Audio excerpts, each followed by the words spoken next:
cigarette पियत नहीं कौन चरवा चरा से कोला से हम सिगरेट पियत नहीं हो रे का सिगरेट ना पिले रहो तो उ तो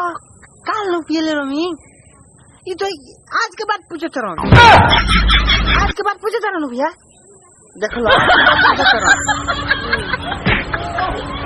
हो हमार बेटी ही हो हम कह देनी नु कि दहेज दियाई तो दियाई बाकी बबुआ कौन काम करेले हमार बेटा हो एकरे से पूछी बबुआ कौन काम करेनी फौजी के तैयारी करेनी छक्का के तैयारी कर छक्का के ए भौजी कहा का हो कोई ले बड़ी बोले के बात निमन से बोलो ना तो जाए यहाँ से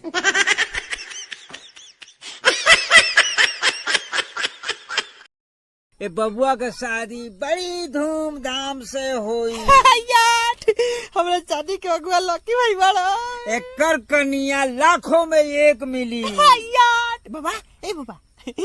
उजर मिली की करिया आ कोरिया आदमी ना होला तब हमार पैसा दो हमार शादी ना होई दो ने तू ही फोन कर रहा ह हाँ ठीक बा क भाई बहन बाड़ा 3 गो भाई आ 2 गो बहिन अच्छा तहार कौन नंबर ह जियो के हेलो हाँ बोला अपन फोटो भेजना तनी आ बिना मेकअप वाला भेजी है काहे रे छोटका भाई के डेरवाई के बा परीक्षा खत्म हो गई रे हाँ खत्म हो गई तो जा करत क्या बारे बैठ के आओ घरे आओ तो तू ही लोग कॉल ला लो कि परीक्षा खत्म हो जाई तो तोरा जौन बुझाई तौन करी है हो तो जा तनी फौजी के बहन से मिल के आए हमको मिटा सके ये जमाने में दम नहीं और हमारी सेटिंग सनी लियोनी से कम नहीं सेटिंग कहाँ से आ गई इसमें साले अब चूतिया है तू साले अपने डायलॉग की मांगे ने कभी जा रही हूँ लेटर में